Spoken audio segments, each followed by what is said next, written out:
Well, welcome everyone to today's webinar titled Cybercrime 2.0, AI and the New Wave of Corporate Financial Fraud. This is Brian from Strategic Treasurer, and we're pleased you could join us as we consider how criminals are leveraging AI in financial fraud and how you can guard against it. Our speakers for today are Niek Dekker, Vice President of Marketing at Eftsure, and Craig Jeffery, Founder and Managing Partner of Strategic Treasurer. Welcome, Niek and Craig, and I'll now turn the presentation over to you. Thanks so much, Awesome, Brian. thank you. Good to have you, Niek. Thanks for having us, Craig. It is good to present. Thanks, everybody, for joining, whether it's early morning Friday for you, late in the evening Thursday, 2 o'clock New York time, or wherever you are. Thanks for spending some time with us. It's a great topic. There's a lot to cover. And Niek, this is our first webinar together. I'm pretty excited about it.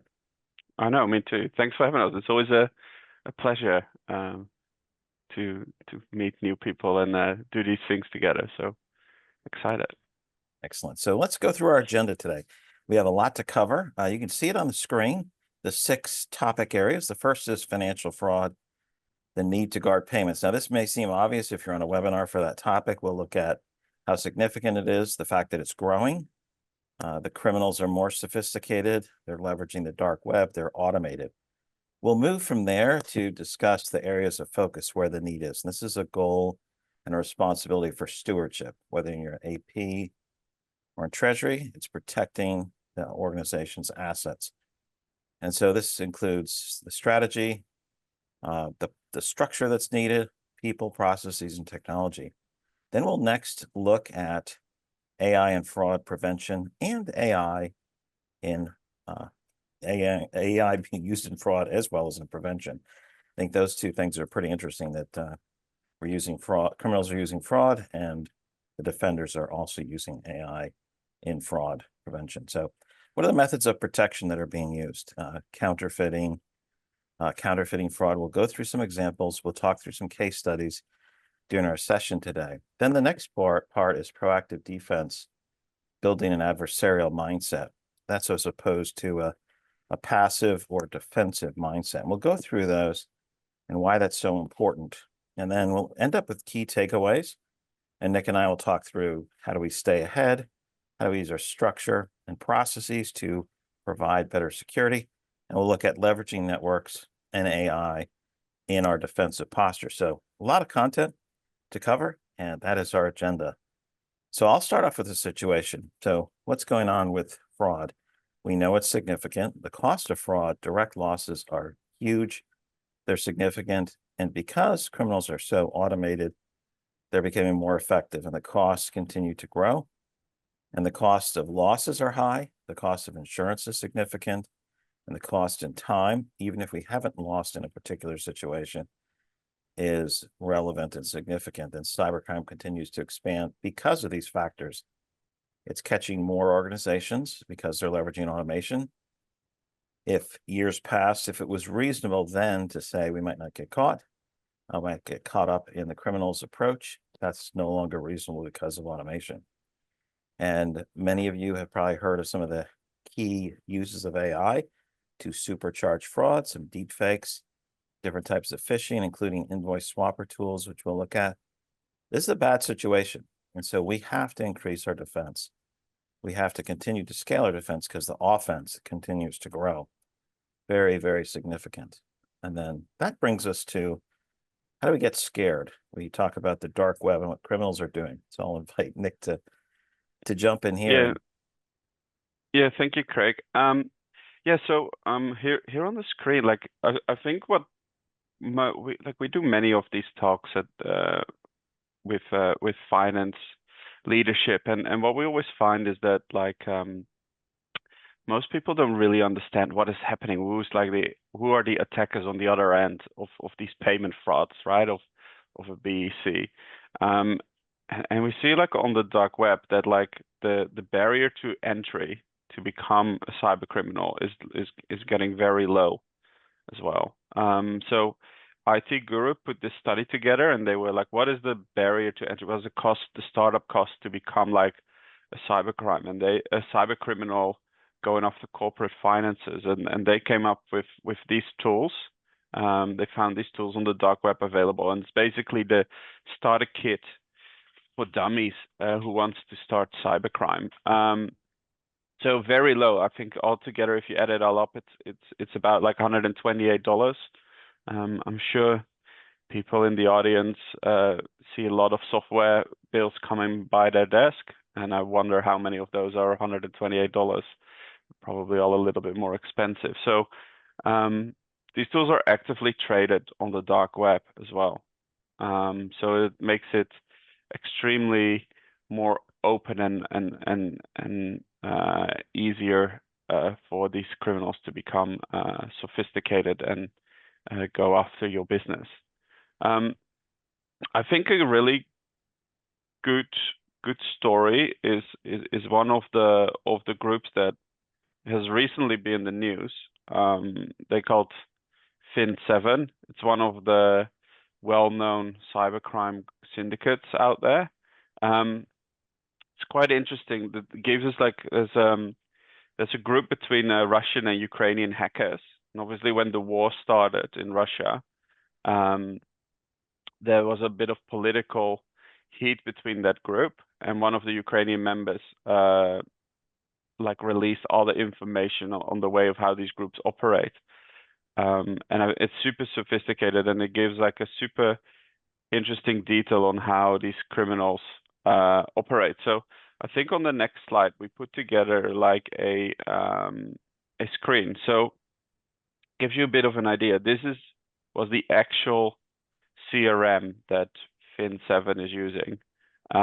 They have pictures of CFOs and their brands in there, but they also have in that screen there was like all these tactics as well. There's like an engagement score, like who would be more susceptible for fraud. What is the plan of attack? And they had a screen up in their office. And I think what is important for Craig, I think what's important for people on this call is to really understand that being in finance, being in treasury, you're usually the end goal to be for a business. You're the target. So it's always good to operate with the assumption that your face and your team's faces as well, and the org chart and how you all relate are in systems like this as well. This is the actual screen of what this hacker group used. So very sources were enriching it as well. So it's always be a bit of a good reality check to make sure that you are aware of being in a system and being an active target, and this is what that looks like on the other side. Yeah, it's a massive amount of surveillance for sure. Yes. So yeah, this group had like, so this system was like being enriched by like legitimate data sources, like some of the IRS data through Dun & Bradstreet or Google Doc or through other places. This is how it happens. This is it. So yeah, it's frightening that that they have that data on you. So I think Craig, I think there's like it's a good time for a poll actually. It's a perfect time for a poll. So if everybody would pop on their screen, if you don't see it, look in the chat box. Brian has posted some information about how to find the poll. This poll is to select a single one and then submit. So go ahead and read it. It says, what concerns you most about AI-driven cybercrime in your treasury operations? It starts off at the top, deepfake fraud, deepfake payment fraud, all the way down to some other method, or I'm unsure. So go ahead and make your best choice for that, and we'll let you submit it. All right, so yeah. Deepfake, interesting. Not surprising. It's the most like in your face kind of scam, right? So interesting. Craig, Yeah. does that align with your expectations from before? Well, I'm not sure. I mean, deep fake payment fraud seems bad, but after we just went through the slides of, you see how the criminals are gathering information in a very automated manner. I think I want to talk to our business development group about using some of those tools, not for Mm, fraud, but for capturing information. You yeah. look at the AI-powered phishing attacks, real-time manipulation or hijacking of treasury platforms. Those things seem to be growing in my mind. Any thoughts on these responses from your side, Nick? Yeah, actually, like, so it's not surprising. Like, deepfake is obviously the one that gets covered the most in the news. It's like the sexy, or so-called sexy, I should say, way of defrauding, and it is scary, right? Like, I think it's still there hasn't been a good solution to prevent to prevent deepfake on a Zoom call, for instance. So Intel has a really good product. It's called Fake Catcher, and in that product, what they do, they track the blood vessels on your face to really understand whether you're a real person or not. So that's how sophisticated it is. Apparently, every human, when they smile, when they laugh, they have a unique pattern of how the blood moves in your face, around your nose, and on your forehead. And that's what that software is analyzing. And that's the way of how they can now make an educated guess whether it's a deep fake or not. So it's a real cat and mouse game, and as the internet gets faster, like the latency becomes lower, and it becomes faster to do that as well. So it's definitely one to watch for the future. What we actually see is there's a lot of these like less sexy tools out there that are really enablers in the background. And I think later in the presentation we have an example of how AI is being used to do something that previously took a lot of time, and therefore the hack becomes a little bit more potent. So that's interesting. I think another one that is interesting is the AI-powered phishing attacks, especially including BEC. Like, if you're a bit familiar with the industry, there's like two terms for phishing attacks. There's like spear phishing, and which is like a very personalized, detailed attack. And then there is phishing, which is like the blanket, there is an inheritance waiting for you in Nigeria kind of email scam that I think everyone's familiar with. Um, what what what becomes very easy now is when these criminals have access to that vast amount of data on you that is enriched, they can put that through an LLM or an agent, or an AI agent, and basically um, do a very personalized attack, like on scale to everyone. So it makes it all a little bit easier to do those things, which is obviously frightening again as well. I think, is there another one we should lift out as people are concerned about? I think Yeah, those are the main two, eh? yeah, those are great. Yeah. Yeah, thanks everybody for answering the poll questions. Thanks for your comments too, Nick. That was Thank you. excellent. We're going to step through a few fraud examples you may have heard of. 1, 2, or all 3 of these. We'll just highlight them real briefly. I'll do 1.5, and Nick will take us through the rest of them. So the Central Bank of Bangladesh happened a while ago. This was a fairly famous one because they tried to steal $951 million. They sent instructions to move that much money. A huge portion of it got blocked by the New York Fed's anti-money laundering program, but 101 million left. 20 million was caught because of the inability of the hackers to spell properly, and the banker said this doesn't look right, and they froze it, and it was returned, but everything else was exfiltrated. One of the reasons why there was time for the money to be moved out of the banking system was because the criminals removed one of the security layers. When instructions and confirmations would come back to them, they had written programs to delete the confirmation messages, and they wrote a program to stop those type of confirms of the fraudulent payments that they had initiated, so they wouldn't print out, so people wouldn't see it. So that bought them more time. So time is important. Protecting all your security layers is important. That's a really good fraud case to look at. There's many, many more examples of what went wrong. So that's one. The second one, this is an issue. I know there's a lot of banks that are on here as well. This is Ray-Ban and JP Morgan. There was over $250 million stolen from this company via fraudulent wire transfers. There was an insider who aided cybercriminals. The messaging and the tools that were used looked like everything was fine. Very rarely does a company win against a bank because of the way everything is established and set up. But this wasn't thrown out, so it still exists. And concern about insiders aiding cyber criminals, someone in the company running and creating primary and secondary validation. So there's a suit for negligence on the bank part. We'll see how that turns out. But these are the types and levels of fraud that we're seeing, and so a significant concern. Nick, I don't know if you had anything to add on that or. Yeah, definitely, especially what's happening between Ray-Ban and JP Morgan. Like whenever when it comes to like impact on business of these frauds, I think this case is like shown it really well. It's like a lengthy court case. It's not only the cost of lawyers and all the legal fees. So many more costs coming involved with like where that money is gone, right? Like there needs to be a proper process for forensics. If like $1 got lost, a second dollar can be lost easily the same way as well. So you need to make sure that that doesn't happen anymore and the prevention of it going again.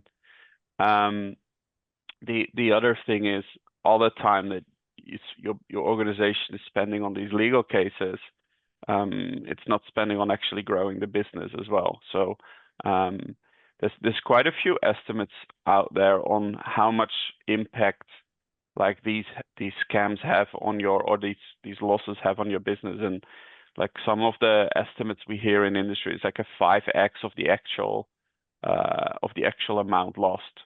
And yeah, as you mentioned, like most banks I know in Europe and in Australia, there's like on their login screens when you log into the business portal, there's a disclaimer that they disclaim all liability for payments being made through the platform. So I assume something similar would be happening in North America as well. So it's very hard to indeed recoup your money from a bank. And from their perspective as well, recovery is really difficult. So it's a very interesting case to see, because if they win for negligence, that could be setting like a standard that the banks will fight tooth and nail not to have. So that'd be an interesting case to follow. The other case that you have on your screen here is the deep fake case. This one was covered widely in the news actually. It's from a construction company based in London. They're called Arab Construction. I think they try to hide it as much as possible, but the name came out. And I think this case shows really like the sophistication of the cyber criminals as well. So what happened was there was an accounts payable clerk in Hong Kong got the request for an urgent and hidden payment by the CFO. So the message probably was along the lines like, hey, this is all, don't disclose this to anyone, keep it to yourself. So a few red flags popped up in that request. And so the accounts payable clerk was actually well trained. So what he did, he called the CFO, set up a meeting, including some of his colleagues on Zoom. And it turned out that some of the Zoom people were actually deep faked. So criminals were probably dwelling in the system for a while, trying to get everyone's imagery, made deep fakes out of that, and made that meeting happen. So even though the person pushing the payment through was very suspicious, it was like, well, there's a lot of red flags, but I've just heard the other person on the line saying, yes, it's good. I recognize that person. I recognize all my colleagues there as well. So it just like, even if for well-trained staff, it's very hard to then be like, hey, this is something new.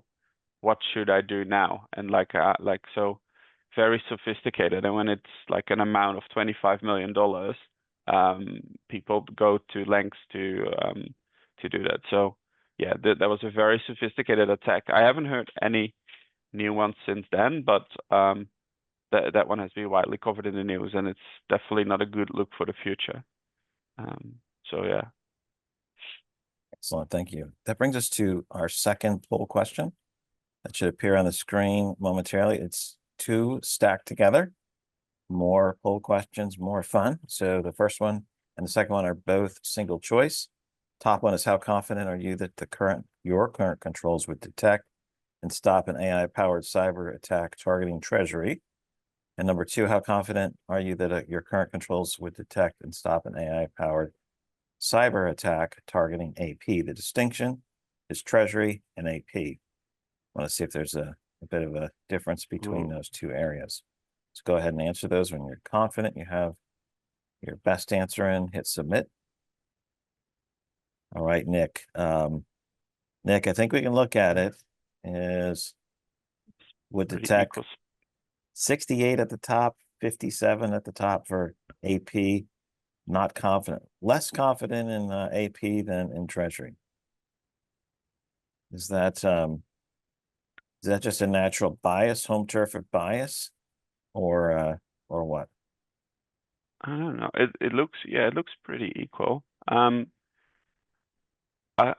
think it shows like with like what we see, like it aligns very much with what we see, where there is a little bit of confidence about there, like people have invested in their controls in both teams, and both of them have obviously done quite a bit of training. Where we look in like the not confident, I think those are the people in my, which is my guess, those are the people that have read online about some of these new emerging hacks. So I wonder whether that's the case. I don't know, Craig. What's your view on the split? Is that what you hear? Well, this is a little more biased, thinking Treasury is a little bit more secure than AP. That is what we find in some losses in some other surveys. So that seems reasonable. There's also usually a lot more people in AP that are involved in the payment process. So more points to defend, certainly on the human side. So, but this shows pretty reasonable parity. So yeah, excellent. Yeah, thanks for your comments. Thanks everyone for answering. Thank you. All right, so here's a nice Venn diagram for yeah. This is like we when we talk about these incidents and how to prevent cybercrime from happening in your business. I always like to flash up this diagram because it really shows where cyber criminals will find their way into your organization, and they find it in between the gaps of responsibility of your IT team and your treasury or AP team. So the first part probably of coming up with a good prevention strategy is knowing that you are in the finance or in a treasury space are responsible. Most of these criminals, they're like after cash. Like 99% of cybercrime is financially motivated. So so is your role most likely, right? So it's very important that you assume some responsibility in your business. And if you really think about it, like what your business is, and we use this analogy, it's like almost like a house. So your IT and your IT team, your CISO, your security team, their whole role is to keep people from coming into your business through the front door, making sure your data is secure, your applications are secure, the firewalls, through firewalls, all the applications.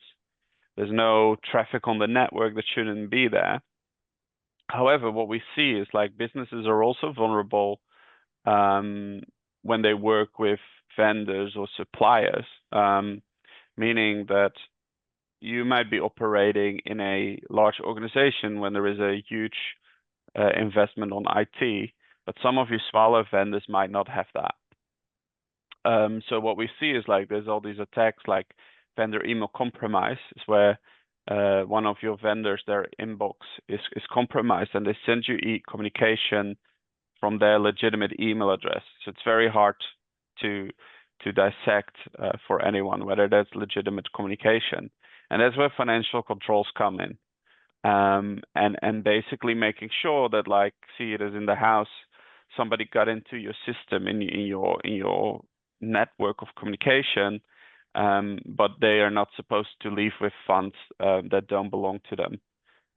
So having that overlap between them and having finance and IT or a dedicated security team sit together and have a look at, like, hey, where are we vulnerable? That's a good way of thinking about it, and also buy-in into your organization to talk about that. And I think on the next slide, there's this. We've done another diagram. I like presenting through diagrams; they're always very clear. But if you have that buy-in and you start thinking about, hey, we need to have like some kind of prevention strategy in place. Like probably the first step is when you start thinking about that, there's three tips, I think, in the design of that strategy, and three questions that it should answer.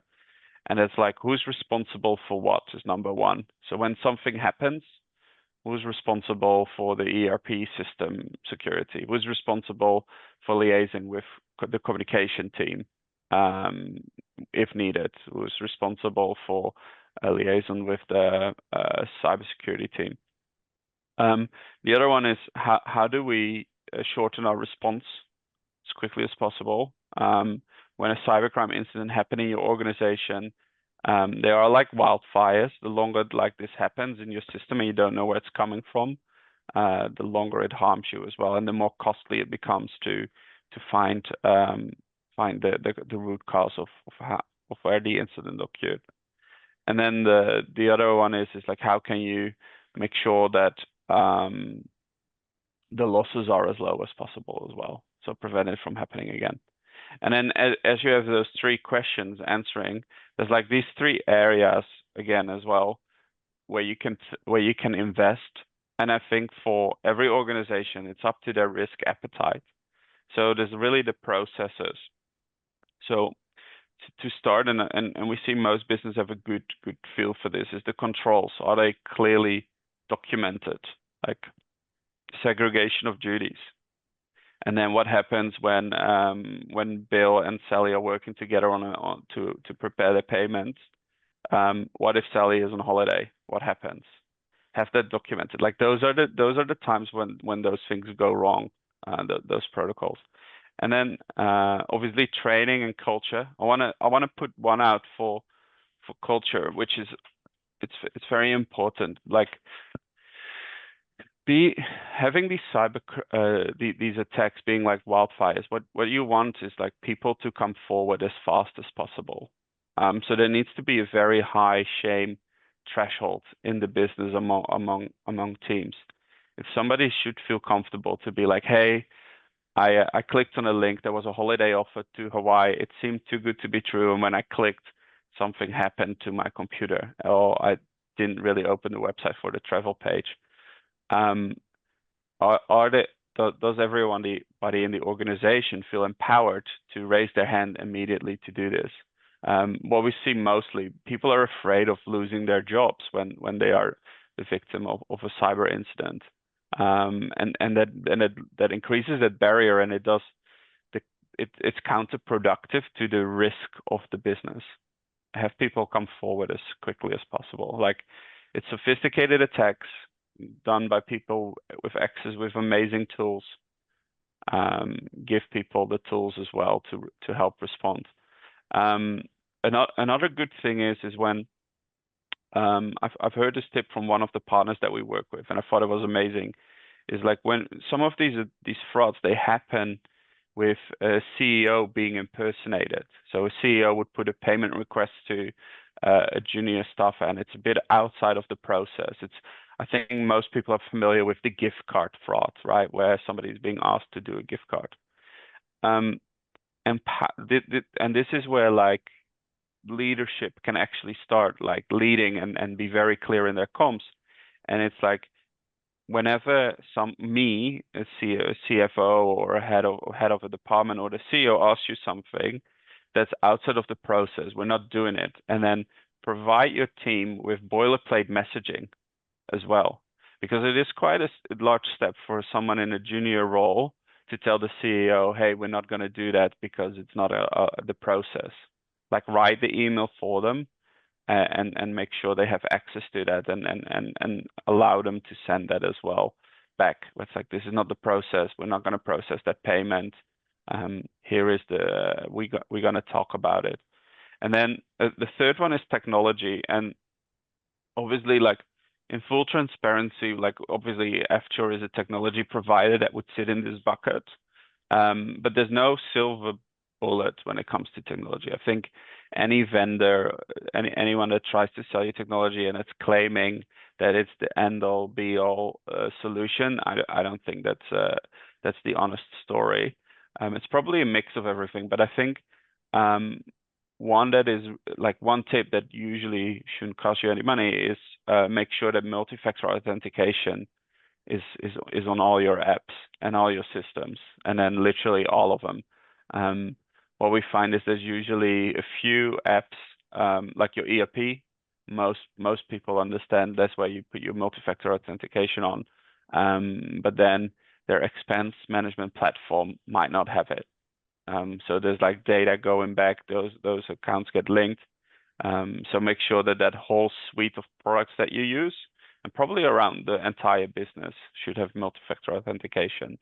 And then lastly, going back to processes, and I think we're going to talk about that a little bit more later, is penetration testing, pressure testing. And like we'll skip that to the last, because I want to talk about that in like a future slide. But this is a good way of thinking about it. Like, are my controls in the right place? Am I equipped to prevent these incidents from happening? How do you score yourself in all these areas? This would be a good diagram to use as a tool for that. Right. So yeah, kind of at the base of some of that, we would look at structure and services.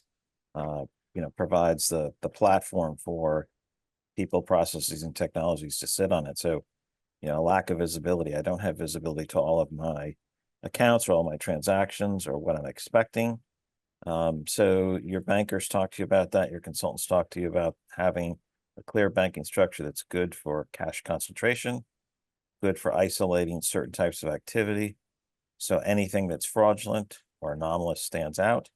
And then along with that, a replete set of services that are offered by banks and those that are offered by third-party fintechs to help provide protection.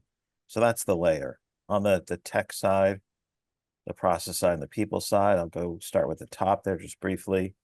The level of AI awareness, mostly it seems like we're learning what can AI do in treasury, and not necessarily fully exploring how criminals are using that to attack and seek to get funds.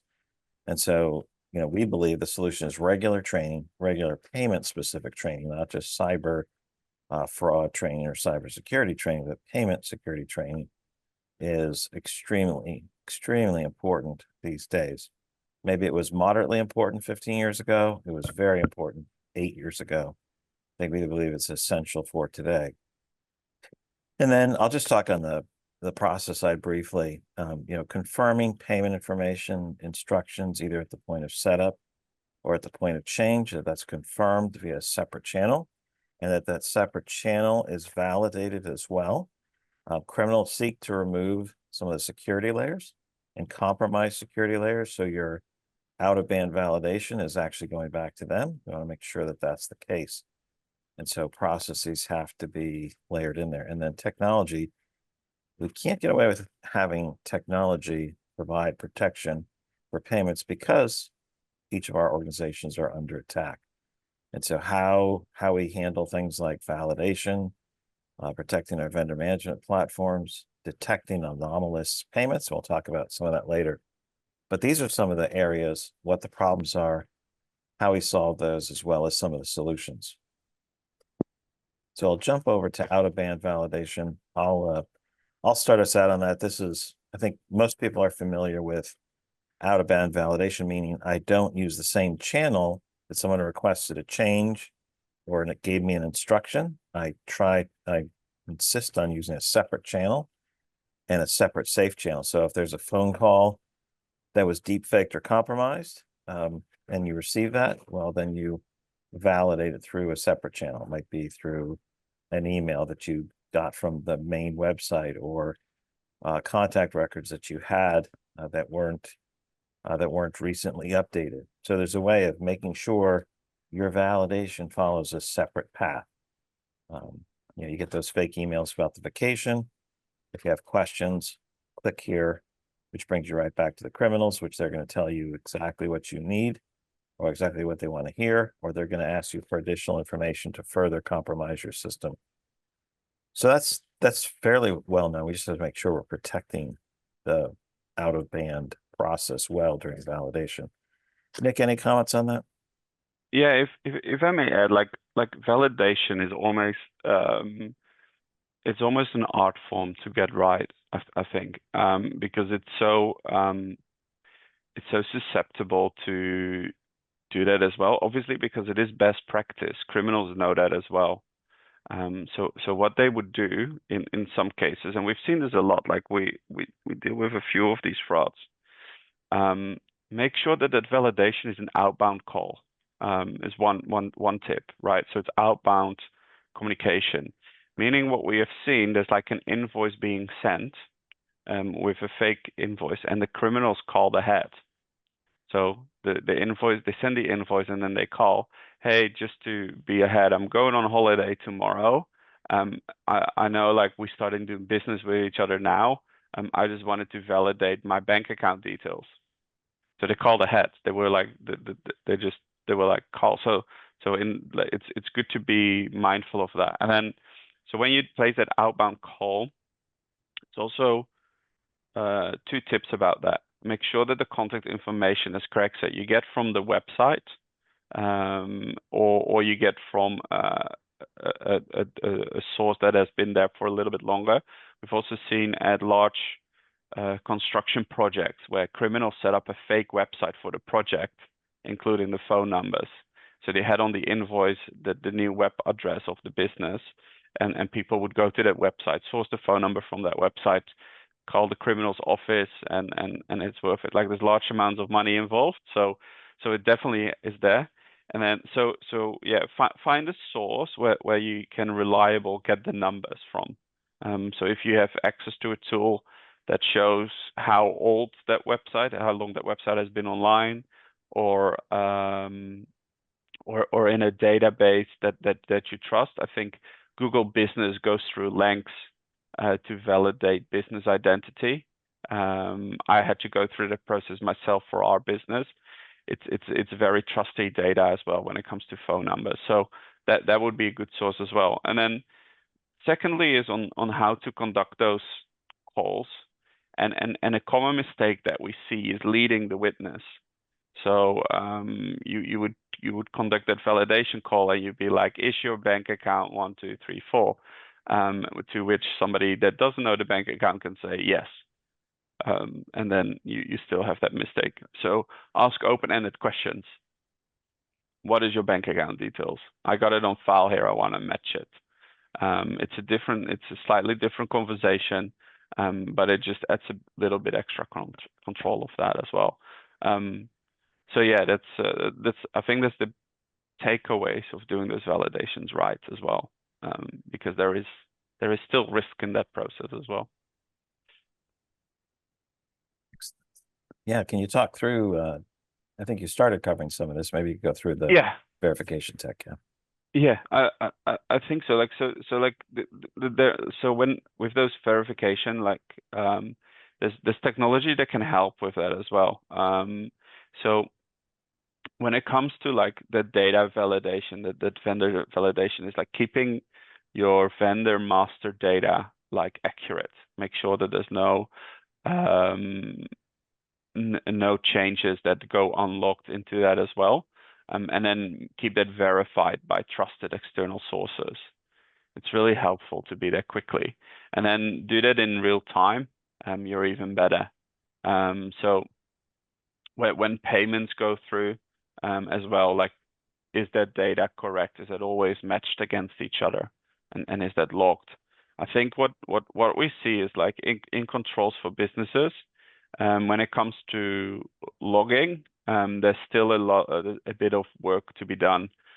So who changed the bank details the latest? How did this happen? When did this happen? Was it right before a large payment or not? Usually there's a few of these risk moments, right? Risk-bearing moments. And when you have a new supplier, want to pay extra attention to that. When that supplier or when that vendor requests from you to change their bank details. And another one is like when there's a payment that is out of a certain pattern, meaning that if you've been paying a vendor $5,000 to $6,000 every month, and all of a sudden there's a bill for 25, that might be a moment to ask around like what's going on here as well. So having all that data and information in real time when you make the payments, when you prepare them and approve them, is very handy to have. And then I think what we touched upon previously, when you have your controls in place, have that separation of duty between Bill and Sally. What happens when Bill is on holiday or Sally is away, is out sick? Where does the access sit? So usually what we see is like the segregation of duties. They are written up in a procedure or protocol document, but they're not really enforced. So where technology can help, it can provide an interface for segregation of duties. So you know from the get-go that all your controls in that area are actually being followed. There's no other way of processing payments than going through that as well. So role-based access and approval workflows are very handy with that, and have those programmatically set in stone. That's really what the value of technology can have. Yeah, I don't know, Craig, do you have anything to add to that? Well, I think those are good foundations for the validation. I think just from a time perspective, if you could step us through this really interesting case for the business invoice swapper, like what are they doing, how do they do it, and why do we need to be aware of this? Yeah, so I think this comes back to the replies of the polls, right? Where we said like the deepfake is the sexy AI application. This is an AI application that isn't all that sexy, but very scary. So it's called the business invoice swapper, and what it does, it's exactly what the name says. It swaps the bank account details on a payment document. So it's available through the dark web. This is the actual ad on a Telegram group. Telegram is like an encrypted version of WhatsApp. I think that's the closest way to explain it. So for $15,000, it gives you access. So I'll go, if you can go to the next one. The next slide, where the software is at. Yeah, so this is what the software actually looks like. What these criminals get. And so it's AI powered. What it does, it automatically changes the bank account details in real time when this is installed on someone's device. So it monitors the email inbox, and you can select the words where it should do it. And then it automatically in real time detects the font style of the document, and changes the bank details right where it's supposed to be. So you can't see it to the human eye. All happens in real time, and there's a bit of a selection menu there as well, where the criminals can set up a threshold for money as well. So in this one is set to 1,500. So any document with an amount less than 1,500 doesn't get changed; it just goes through. So that allows them to improve the risk-reward ratio for them, and only get caught, not get caught for small amounts as well. So yeah, that's pretty scary. And I think the next one, the next slide shows how easy it is for them. So as a cybercriminal, this software you can install, or they install it on 30,000 devices at once. That's what the bandwidth of the tool can handle. And they just get like a notification chain, just as like your Microsoft Teams would be, invoice successfully changed, and a copy of their invoice as well. So that's like how AI is automating these attacks in ways that aren't necessarily sexy like the deepfake is, but just as potent, if not more potent as well. It creates like a mass attack for them as well. So it's a scary tool, for sure, and also like quite widely available, like if people know the way there. I don't know. I think we still have a poll as well, Craig. We do. Yeah, our last poll page is this is a select all that apply multiple choice. Which of the following steps has your organization already taken to counter AI-enabled cyber threats?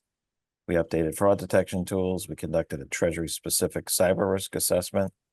We simulated AI-based attack scenarios, all the way down to none of the above or unsure.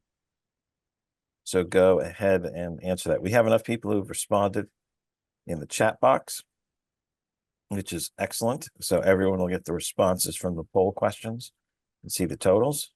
And Brian, if you want to put the LinkedIn messages in there as well, so people can follow Eftsure and Strategic Treasure. We don't need any more polls or Eftsures in the chat box. We are well over the top, which is awesome. And so, yeah, so make sure you follow Eftsure and Strategic Treasure on LinkedIn. That is excellent. It's a good way to stay in touch and continue the dialogue and see what's going on. So, all right. Number one, Nick. Number one is trained staff on guarding against AI-driven threats barely edges out updated fraud detection tools. And then we drop down to establish a cross-functional response plan, unsure, and conduct a treasury-specific cyber risk assessment. Any of your initial thoughts on this or the topic in general? Yeah, I think there's not. I think it's good to see that there's no one clear winner. It is to be active in or like to the right prevention is probably a mix of everything. It's training and it is investing in tools as well. It's like I think it's equal, making sure that the fight is equal with this stuff. Like I think my one of our founders, he explained this to me really well. And he was saying like as a cyber criminal, you only have to be right once to make money. As a treasury organization, you have to be right all the time. And if you look at it like from that level, you can never underinvest in training and tools to help you with that fight, because on the other side they are investing and they are training. It's their core business. So yeah, really good to see that both training as well as like some investment in tools is coming out there. I think that shows there's a smart and engaged audience behind the poll results. It's good to see. Excellent. All right, so we're going to move to the relevance of payment security. And we decided ahead of time, Nick's going to cover the left. I'm going to cover the right. Yeah.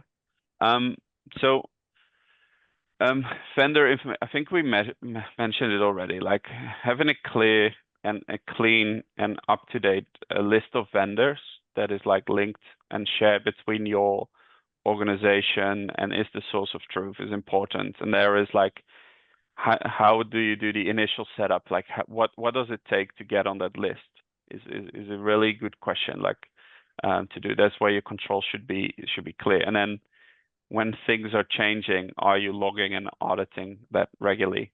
And do they go through the same due diligence to change information on that list? I think that's like as a basic to be clean and to have a clean overview in your business. That's the one to do. And also don't be afraid to remove data. We see whenever customers come to us, we see that they do business with like maybe 15% of the data that they have active. They do active business. So that list has 80% data in there that they don't need, and it's just clogging up the system.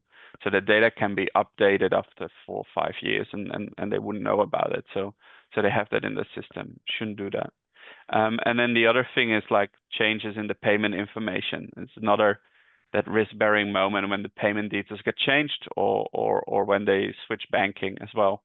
That's another moment to have a look at that list. So yeah, that's my key takeaways from when it comes to ask yourself those questions. The two on the right, any change in contact information, any change in security services.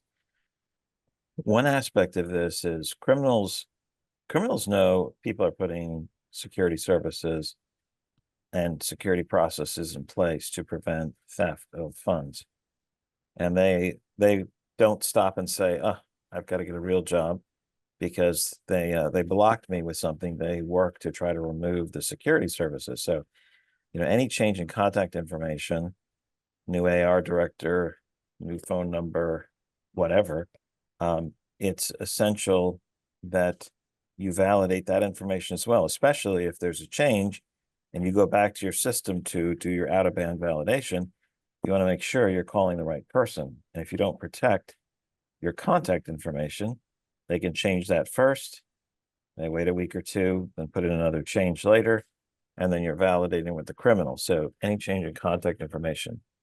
We see this also happening with security services, removing positive pay, removing electronic pre-authorization, removing debit blocks, getting instructions, figuring out what blocked a transaction from occurring, and they find out how to submit changes. So any changes to these services, both internally to the corporation as well as on the bank side, is essential. We need security layers, and those layers need to be protected, because that's how criminals will compromise those.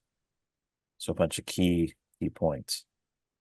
Now, our last detailed content slide is combating AI-driven fraud. This is the mindset that we talked about in the beginning, and Nick's going to talk us through this. Yeah, thank you. I'll be quick. I see there's only 5 minutes left. But this is one of the things that I wonder where the audience sits in their mindset. When it comes to not just AI-driven fraud, but just like the topic in general. There's like what we see. There's like two different mindsets within finance. There's the passive one. We'll wear the cost when it happens. I've been in this role for 20 years and it never happened to me. Some of that is probably valid based on experience, but with AI, we wonder how long that is going to be valid and whether people want to find out. Then the other mindset is the defender's mindset, and this is probably what most people on the call would have. We invest a lot in training. We invest a lot in technology and our controls, and we're pretty confident about that. Another mindset, and this is one that we can adopt from cybersecurity, the cybersecurity industry, is where big organizations, they hire a blue team and a red team. And the blue team is there to defend the systems, and the red team is there to attack them. And that's how they found vulnerabilities in their IT structures. So that happens with basically all the major tech vendors as well. That is not a concept we use a lot in finance. Most of the time, we defend, we never attack our own systems. And it's probably whenever your team gets exposed to a fake invoice for the first time, it's probably a much better outcome if it's your fake invoice or your CEO impersonation instead of that of a criminal as well. So yeah, I think as like a closing remark on like the heavy content, I think have you ever tested your own controls in that way? And I wonder if the audience has done that. Yes, but I think that's the final takeaway that I want to provide as like the heavy content part. Right, now we have 3 final thoughts. There's obviously a lot more we talked about. We're going to go Nick, Craig, and Nick on these. All right. So obviously, like these criminals are improving. For them, it's all about risk and reward, how not to get caught and how much steal the most money. And AI is enabling that whole story for them. So that's scary. And it's not, it is scary, but it's also like your response can remain the same. Always ask yourself, what am I being asked to do here? So then it doesn't matter whether it's a deep fake attack or a fake invoice. Just stick to your process, stick to your guns, audit log as much as possible, and monitor and keep your team up to date for as much as possible. In the banking structure and processes, make sure your treasury structure, your banking concentration system is designed properly for cash management needs, but also supports the risk control framework. The other piece that is essential here is, we say conduct a full audit or an assessment of your current structure and each payment flow. It is, as a consulting firm, it is surprising to us how many times we ask, how many payment flows do you have? And when you get to the final count, it's almost always about double what the knowledgeable people in treasury believe it to be, because there's so many additional flows that may not be considered and may not be material. But each flow represents a point of exposure. Each flow should be understood, and each flow needs to be protected. And then I think to close it off is leverage some form of technology as well. Most of these, like as it says on the slide, fire with fire. Make it a fair fight for everyone in your team, and use real-time validation as well. Yeah, I think we're getting towards the end of it. Greg, thank you so much. Thank you, Niek. Thanks, everyone. We'll turn it back over to Brian, who has a few more announcements. Thank you, Craig. Thank you, Niek, and thank you everyone for joining us today. The CTP and FP&A credits, today's webinar slides, and a recording of today's webinar will be sent to you within 5 business days. And for more on AI in Treasury, be sure to download the Generative AI in Treasury and Finance Survey Report by clicking the link in the chat box. Thank you, and we hope you have a good rest of the day.